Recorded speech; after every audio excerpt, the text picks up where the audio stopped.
Good morning and welcome to the first recorded session of the subject circuit theory. As already explained to you in the previous lecture which we conducted live, we will be going through this subject. The syllabus for this subject is available on the website. You can go through the syllabus in detail. We will be, of course, going as per the syllabus, but not necessarily as per the sequence in the syllabus, because syllabus is classical, what we can say, piece of paper, whereas the actual teaching learning process which takes place through interactive sessions depends on many other factors which need not be classical.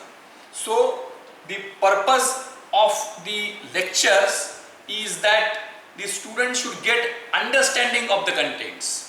So we shall suitably modify the sequence in the syllabus so that the students understand it in a better way. This time the issue is more challenging because of the fact that we are not meeting face to face. The possibilities of getting the difficulties resolved through actual one-to-one discussion is not likely to happen in near future. Therefore, the very teaching itself needs to be modified suitably so that there should not be major difficulties in learning. We may require to go somewhat slow by keeping into mind the understanding in online mode where face-to-face interaction is not so easily possible. So based on those things, we shall try to sequence the activities in a proper way. We will be very simple. Those who are somewhat having an upper hand in these contents may find that it is somewhat tedious. So that doesn't matter, because that is not the important point. Understanding of each and every individual is the prime focus, and we shall try to keep that focus during our entire course. So we shall begin with first module, that is the fundamentals of what we can say electric circuits. So what is electric circuit? Now it is the first course in your domain branch, that is in your discipline. However, you are sufficiently exposed right from childhood in the sense that electricity you are exposed to.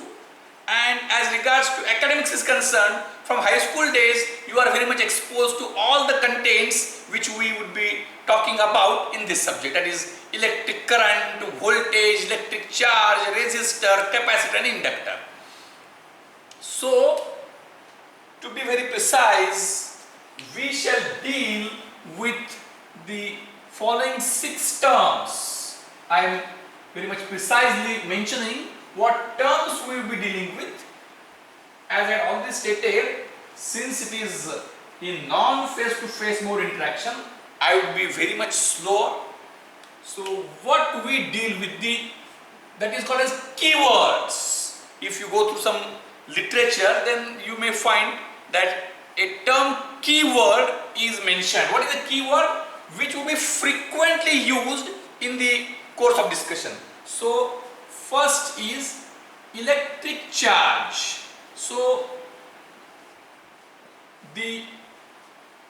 I need to write at a bold font because you should understand it in the recorded mode. Electric charge. Now the word electric we will not mention because it is assumed. So when a question asked to you, in which class do you study if you are inside Walchand, then you say that I am studying in second year. You don't say that I am studying in Walchand College second year, because it is assumed. Like that in the entire discussion, electric is assumed, therefore we will not mention it every time. So it is electric charge, electric voltage, electric current, but we assume it. So charge, then voltage, and then current. So with these 3 keywords, and now I wipe it off assuming that it is always presumed. So charge, voltage and current, these three are terminologies. What is terminology? Terminology is something about which you need to be acquainted with. Then does it mean that you should understand everything thoroughly? It's a big question. There are two themes: total understanding and pseudo understanding. If a question is asked, it's a very day-to-day question. If a question is asked whether anybody of you has understood the livelihood of human being in its precise and detailed and what we can say scientific form, the answer is no. However, when you are able to live the life peacefully even in this pandemic challenge without understanding what it is, this is called as pseudo understanding. Means it is something which need not be understood to the detailed extent. Working understanding, working knowledge is sufficient. Like that, I am 110% sure that everybody of you is having a pseudo knowledge of what is charge, what is voltage and what is current. I again repeat, a pseudo knowledge of what is charge, what is voltage and what is current, everybody of you is having. Then I would like to make the concept, the theme very clear why I call pseudo, by putting some difficult questions. Then whether difficult questions should be put in the first lecture or not is a debatable issue. But after explaining to you in the beginning that I would be discussing it in simple language, the difficult questions are put forward to make you aware that things are difficult. Therefore, we need to find simple way to understand. If a question is asked, what is an electric charge? I am sure that nobody of you is having a perfect answer for it.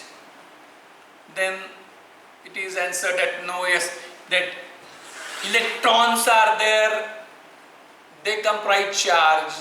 But what is there on electron? So it is just like interdependency. Charge is there on electron. So when we say what is electric charge, negative electric charge, a group of protons is positive charge, a group of electrons give me negative charge. But what that electron contains, you must have experimented E by M in physics. Then it contains charge, means what it contains is a very difficult question to be answered.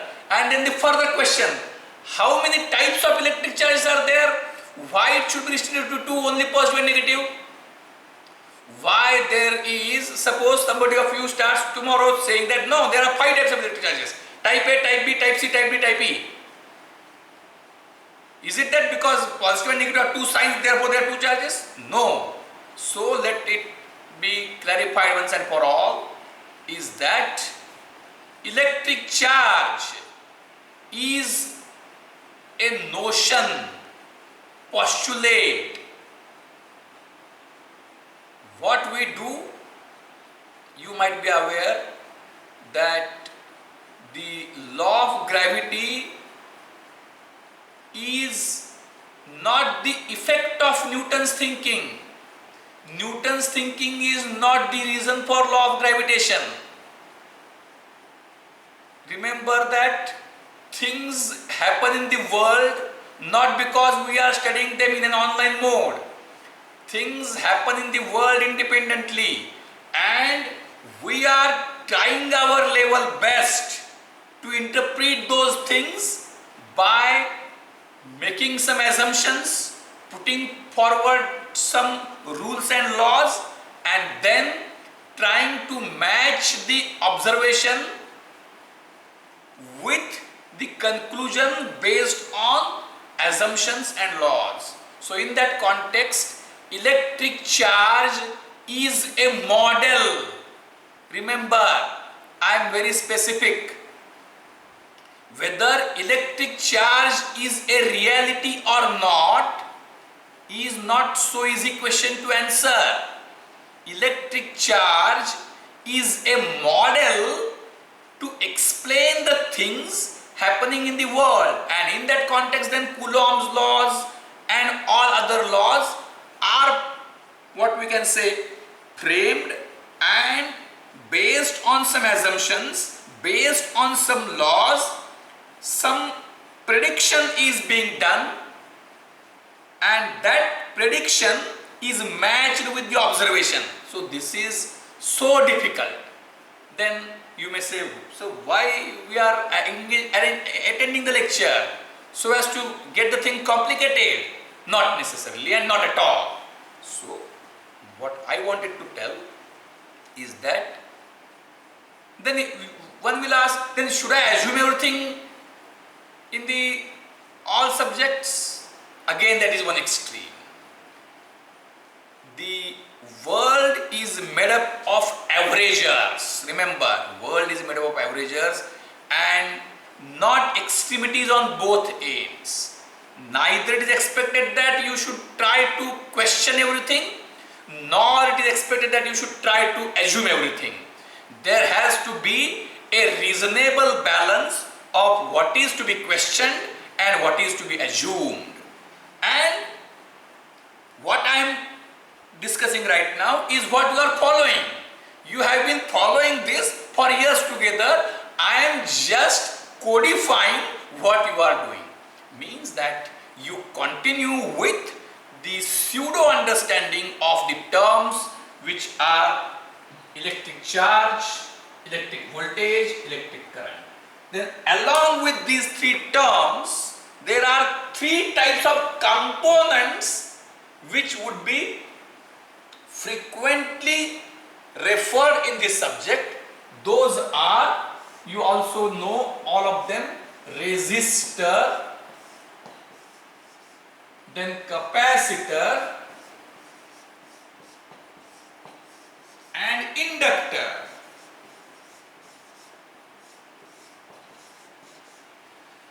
So the entire subject revolves around three terms and three components.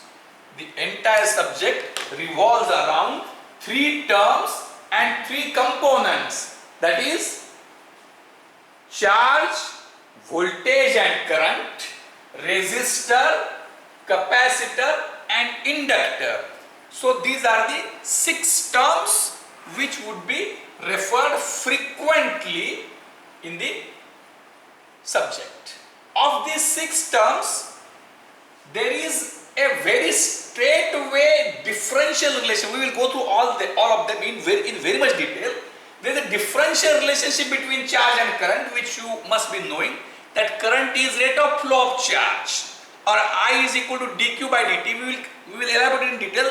Right now what I wanted to say, that since current is directly related to differential of charge, charge will not be referred that frequently. I am not saying it will not be referred, it will not be referred that frequently. So out of these 6 terms, 3 terms and 3 components, charge will be used less number of times, and similarly inductor not so readily available, and most of the things we can do using these combinations, it will be less referred. I will not say that we will avoid that, but suppose if now there is some study is done, which letters come in the text more frequently, then A comes, sometimes E comes, and Q comes very less number of times. Like that, out of these 6 terms, in the entire course, these 4 terms would be referred large number of times: voltage, current, resistor, capacitor. Voltage, current, resistor, capacitor.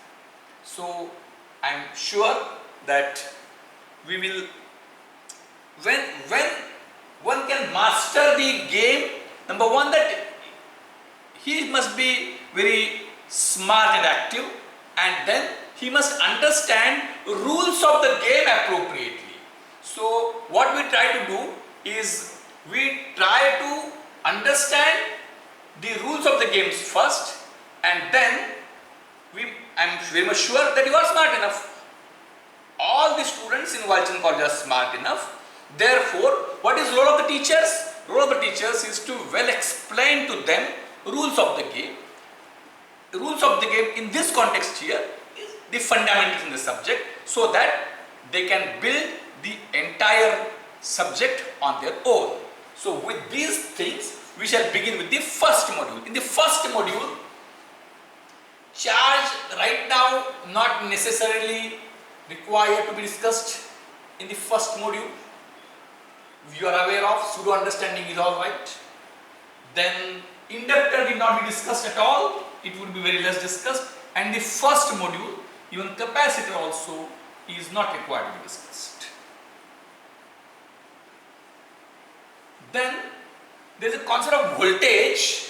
So you are well aware of, I say, this symbol, that a voltage source, and you write 5 volts.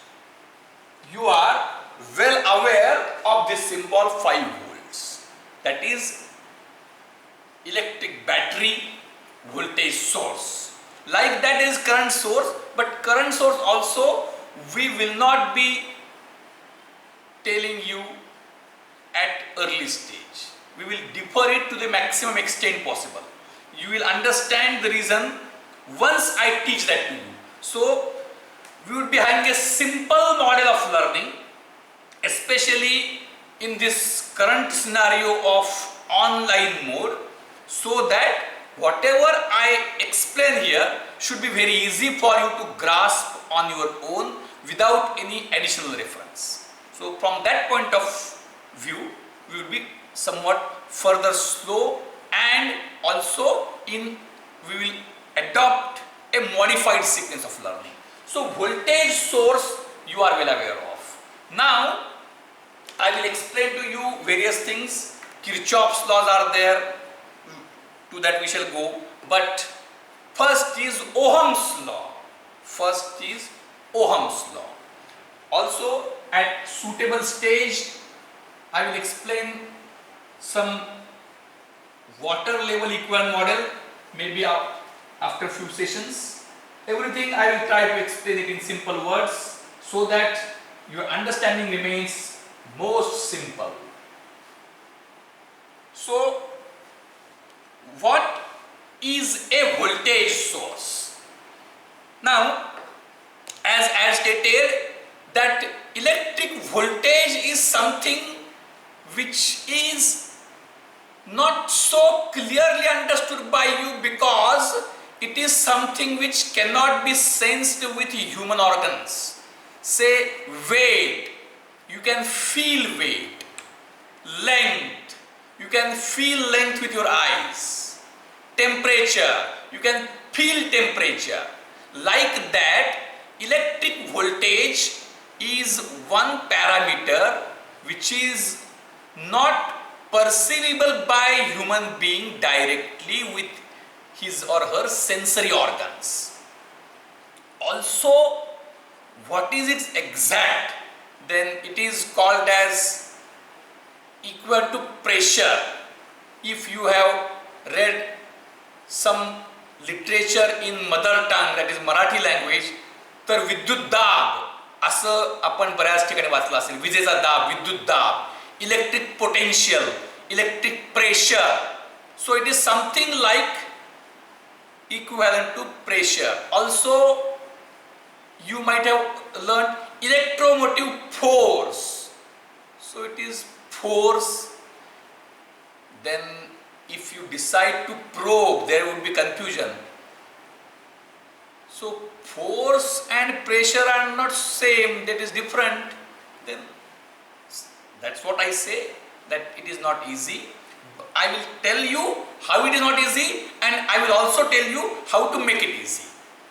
So when there is some balance, you put weight in the balance. There is the pressure balance or the conventional balance like तराजू.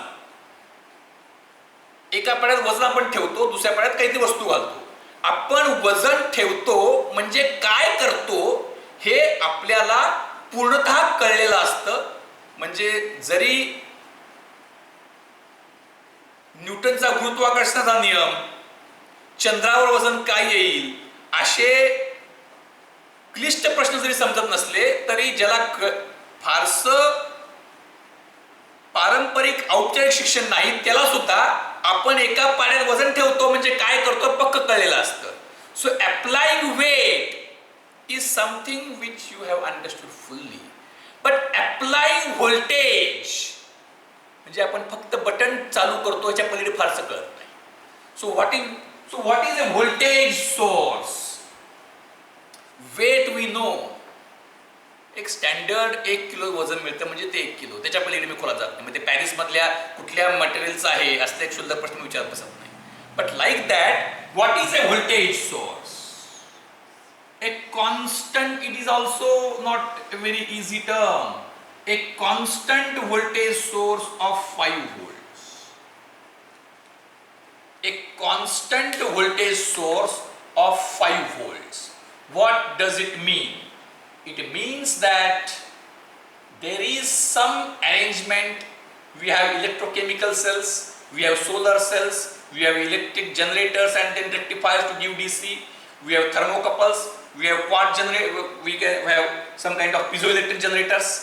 So by all means we can generate electricity. Generate electricity means not generating electrical energy because energy can't be generated. We generate electricity by converting energy from some form to other. So that is electric voltage. So somehow this symbol tells me that some arrangement which is there in the physical device which I am showing by this symbol is there which will keep a constant voltage of 5 volts across it. Then these are the connecting wires which I presume to be superconductors. Connecting wires are presumed to be superconductors even though these are not. But for practical calculations, they have resistance, but it is negligible. Then, what is Ohm's law? Remember, I am starting from Ohm's law. This is the simple most level at which we can start. So, we apply a resistor. What is a resistor? Again, remember now very clearly. Resistor is also a wire in standard 11th, 12th. A nichrome wire, you might have performed some experiment of rho L by A. You might have performed some experiment. Then that is nichrome wire, and these are very. Then this is a wire. Then what is it? This is also wire, and why it is not resistance? It is a thick wire having negligible resistance, and we, in the discussion, we assume it to be superconductors. So, assuming superconductor means this terminal and this terminal are same. This terminal and this terminal are same even though we connect them with wires. So these are the terminals of a voltage source. These are terminals of a resistor, and these are the very thick wires actually, and I assume them to be superconductors. Assumption of superconductor means I treat this terminal as one and the same. And then what is resistor actually? Resistor is also a very thin metallic wire, say nichrome wire. Nichrome because it is having high resistivity. It can be any wire. So I am explaining to you as if it is in a high school. Now, electric voltage is applied. So this negative term, we will explain everything by considering very simple examples. So right now we say that this negative terminal pumps electrons away. This positive terminal takes electrons, so it is called electromotive force, means it, what we can say, drives away electrons from this end and pulls electrons from this end through this wire. So I ask a simple question. See, one will say that Ohm's law we know, but try to think in the context which I am saying now. That is, if voltage is electromotive force, then when the force is applied on electrons, which is a charge, why electrons don't get continuously accelerated?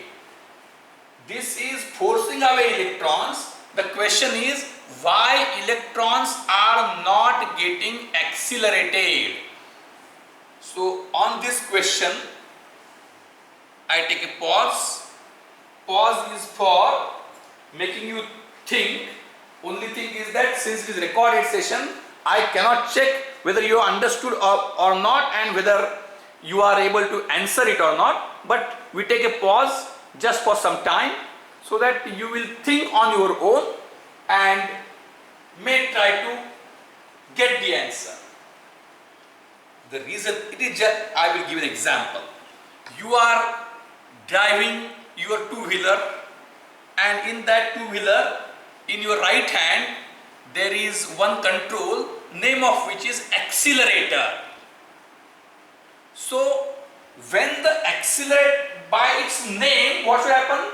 If that accelerator is having some positions, minimum or 0 and maximum. So if accelerator is at a non-zero position, what is expected? The vehicle should continuously accelerate.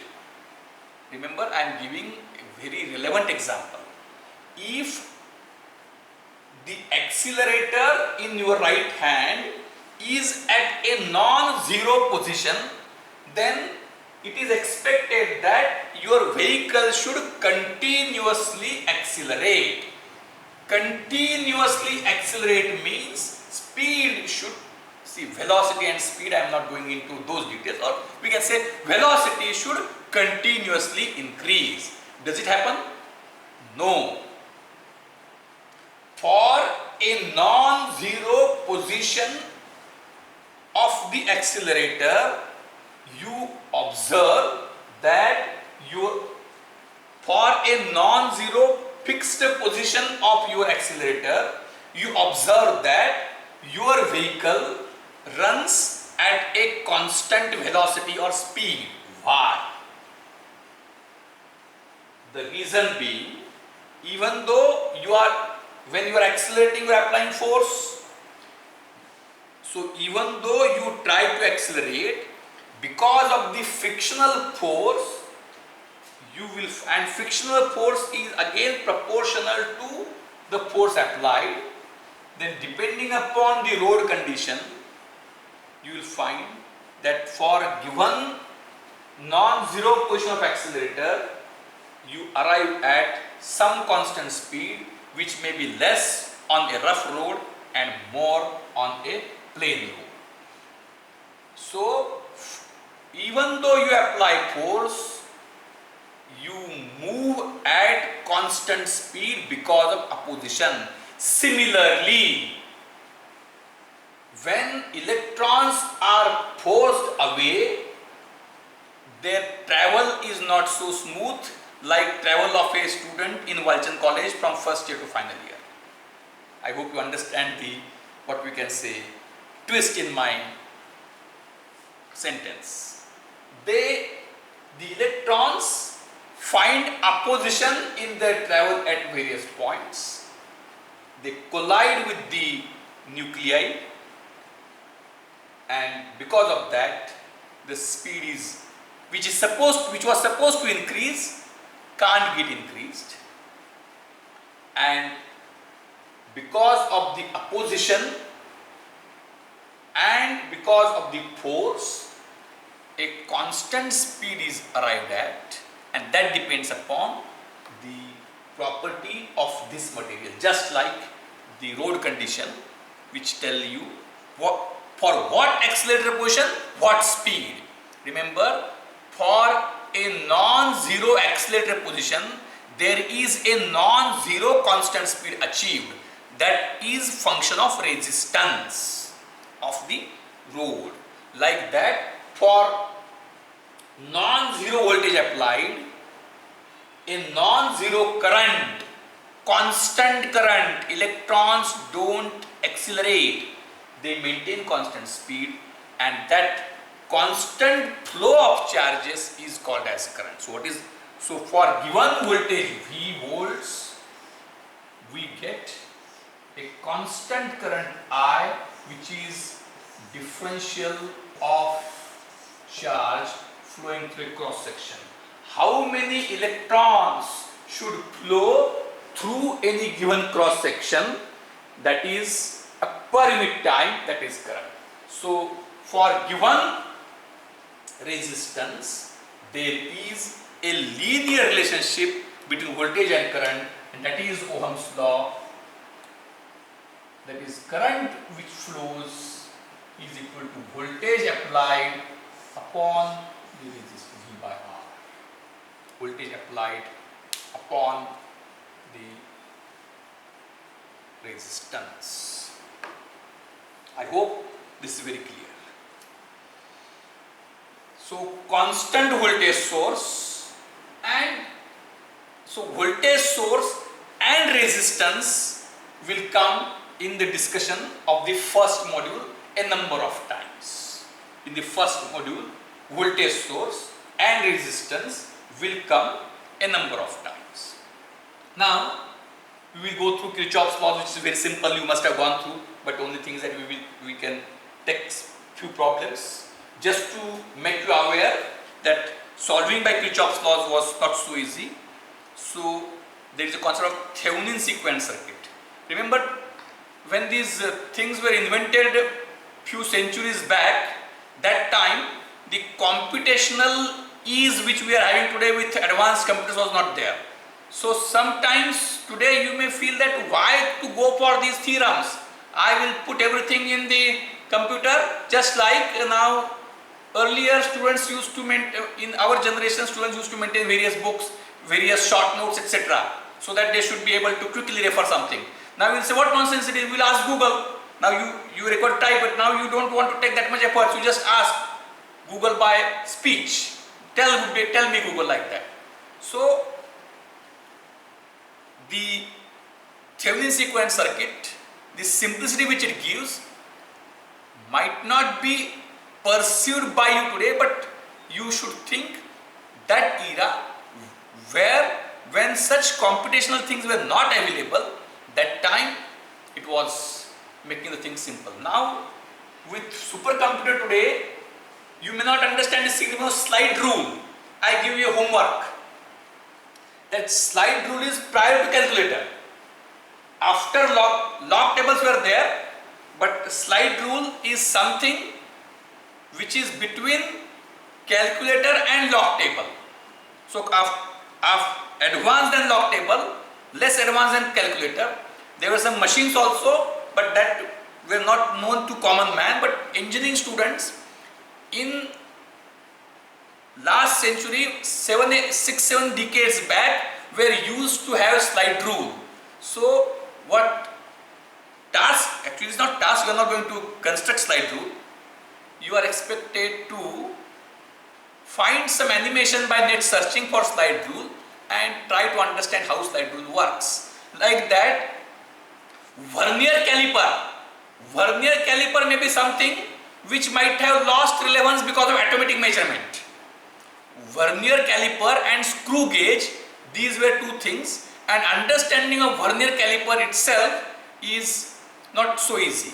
So what I want to stress is that some things which we still learn because they tell us the approach with which a complex problem is to be simplified.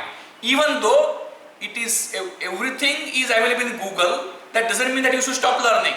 Like that, even though alternative method of working on a computer is available, that doesn't mean that we should not go through other approaches, because giving task to computer, you don't learn anything. Whereas by learning Thevenin's theorem, you understand how thinking was done those days at those difficult times.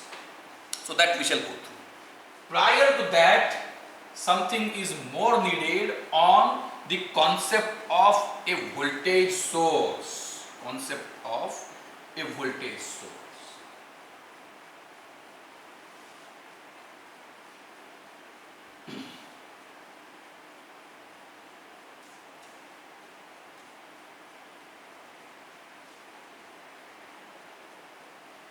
Now, what is an ideal voltage source? An ideal voltage source should try to maintain the given voltage for which it has been designed across it all the times. What is an ideal constant voltage source? An ideal constant voltage source should maintain the specified voltage across it in any situation, and obviously ideal voltage source cannot exist. Why it cannot exist and what is its practical version, that we will explain. This experiment you must have conducted in standard 12th, and I am sure that you must not have understood because that was not your priority that time. That is, there is some concept for a voltage source. I will come to that concept slowly. Suppose that you are aware about the electrochemistry, where when you have an electrolyte and an electrode, that is copper sulfate and copper, zinc chloride and zinc, like that, or sulfuric acid and zinc. So one electrolyte and one electrode, then there is a concept of electrochemical equivalent, ECE, which is electric potential and which is property of that electrode and electrolyte, and which is independent of concentration of electrolyte. So suppose if we construct some electrochemical cell, and it gives me a voltage V. If I construct an electrochemical cell, it gives me some voltage V. For simplicity, I assume that it is not available, but just hypothetical, imaginary, I have one electrolyte, hypothetical, one electrode of a metal, which gives me electrochemical of 5 volts. 5 is a good number, then why not, just we are assuming 5 volts. Now this can be used as an electric source. This can be used as a voltage source. Electrode and electrolyte, that pair will give me fixed voltage because the property of the pair, electrode electrolyte pair, gives me constant voltage, that is always constant, 5 volts. Now, and that is independent of concentration. Means what I will do, suppose copper sulfate and copper I say, and then suppose I tell you a reconstruction also. So electrolyte and an electrode, so that the potential of electrode, and to catch potential of electrolyte, you put another electrode of different metal, copper sulfate copper, and this you can put a zinc or iron, so that there is zero potential between that electrode and electrolyte. So this will give you potential of electrode, the electrolyte potential, there is a potential difference.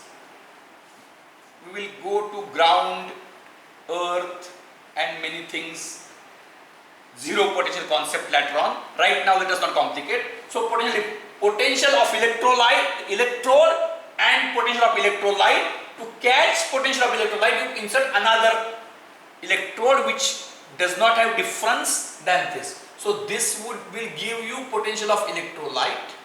This is copper, let us say copper sulfate. This is copper. So this will give you potential of electrode and this will give potential of electrolyte, and this will be say 5 volts from A to B. From A to B, for given electrode electrolyte pair, there will be fixed voltage 5 volt I am assuming, and I say it is independent of concentration. Means even if I pour water, still the voltage potential difference between electrode and electrolyte is not supposed to change. It has to be constant. Now this is my terminal A and this is my terminal B. So I have an electrochemical cell with me which is giving me some fixed potential. Now suppose if I connect one resistor here. Remember that these are assumed to be superconductors. This is a resistor R, and I decide to reduce the resistance. So what is expected to happen? Suppose if R is 100 ohm, how much current should take place? Current should flow 50 milliamperes. If I go on reducing R, the current should increase. So what is current? Current is, so if you apply equivalence, it is all this thing is based on electrochemistry. That is, EMF is given by electrochemical equivalent of electrode and electrolyte. So it is one property on chemical side. Electrochemical equivalent is connecting between chemistry and electricity. Whereas what is current? Current is rate of flow of charge with respect to time.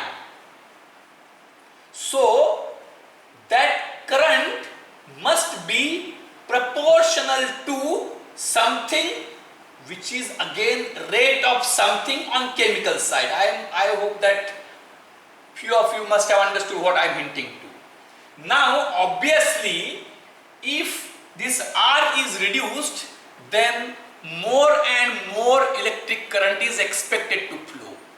I can reduce R and I can move towards zero. It will require very large current. Now very large current means very large rate of flow of electric charges. It must be equivalent on chemical side with some rate. And what is that rate? So I take a pause. Rate on electric side is current. Rate of flow of charge is current. Whereas rate on chemical side is corresponding to what? And if I want more current, means I want more rate of flow of charge, that means something should be happening at more rate on chemical side. And what is that? That is a rate of chemical reaction. Electric current delivered by an electrochemical cell is proportional to rate of chemical reaction. And naturally, I hope that those who have scored very nice marks in chemistry must be still remembering that electrochemical equivalent is independent of concentration of electrolyte. It is property of electrode and electrolyte pair. Whereas rate of chemical reaction is directly proportional to the concentration of electrolyte. Then for given concentration, there is a maximum rate which can occur, or the chemical reaction will occur at some maximum rate beyond which it can't exceed. Then you will say, yes, all right. Then increase concentration, who has stopped you? But there is further catch. Means, suppose if I want very large current, what is the problem? Increase concentration, but there is a finite limit, because you cannot increase concentration beyond a certain value, as there is a concept of saturated electrolyte. So there is a ceiling on the concentration of electrolyte. The rate of chemical reaction is proportional to that concentration. Therefore, there is a ceiling on rate of chemical reaction, and therefore, because of that ceiling, based on electrolyte type and its saturated level, there is ceiling for the maximum electric current which an electrochemical cell can deliver. Remember, electrochemical cell will give constant voltage, because that is property of the pair of electrolyte. But electrochemical cell cannot deliver current beyond a limit. So how I can model an electrochemical cell now?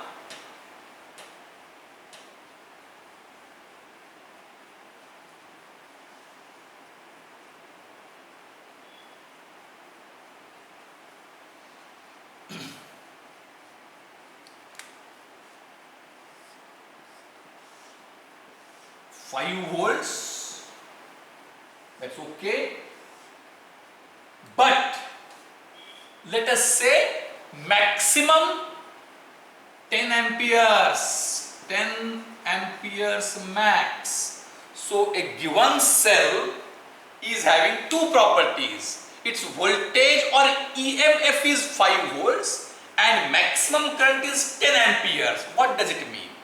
It means it has got a parameter. See, 5 volt is voltage, 10 ampere is not current of voltage source. 10 ampere is the limit to which the voltage source can deliver current. म्हणजे voltage source हा त्याला voltage तो देतो आणि 10 ampere हे त्याचं limit आहे. हा 5 volt and 10 ampere ला voltage source नव्हे. This is a 5 volt voltage source for which there is a maximum current limit of 10 amperes. Maximum. So when that maximum will occur? When you have zero resistance here. So for zero resistance, the current will be 10 milliamperes. So when you short the voltage source, what if you put an ammeter here directly,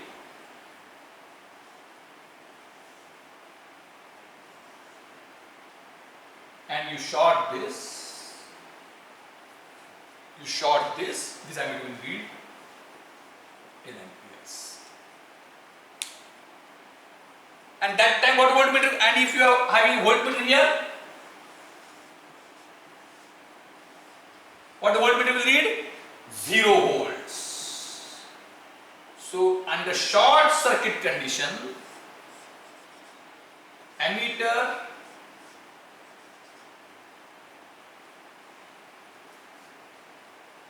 or I write current and voltage. For short circuit condition, current is 10 amperes and this is zero resistance, 10 ampere, voltage 0 volts.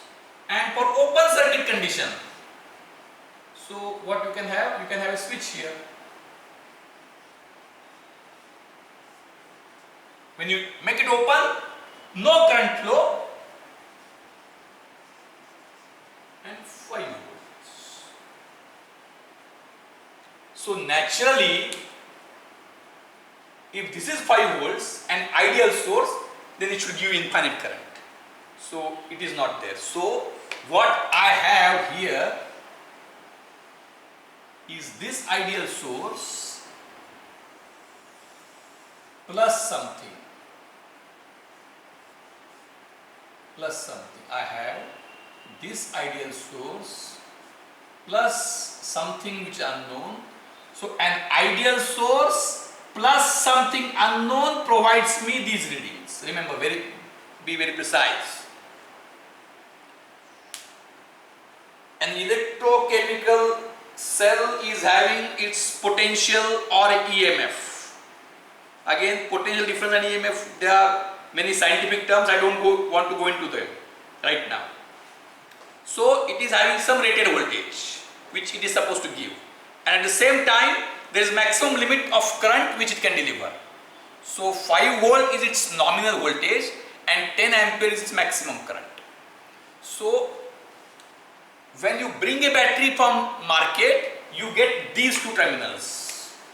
So between these two terminals, which you can connect, the battery looks like an ideal voltage source plus something.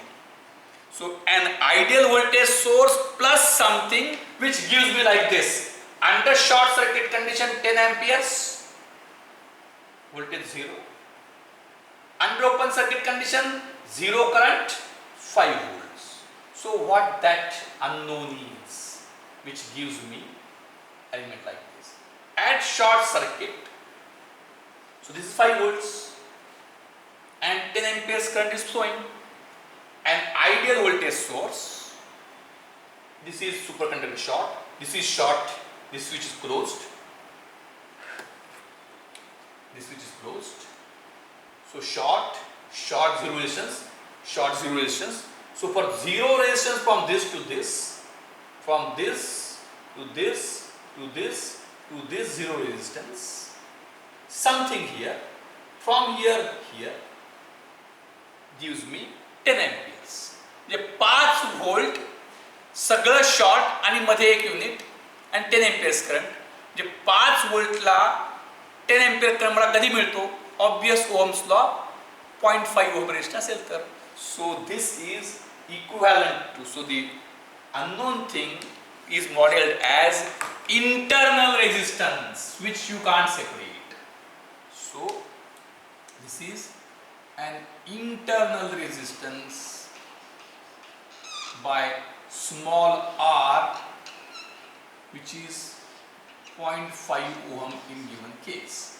And then everything is very simple. The moment at which you get 5 volts, 0.5 ohm. When you short, 2 amperes. When you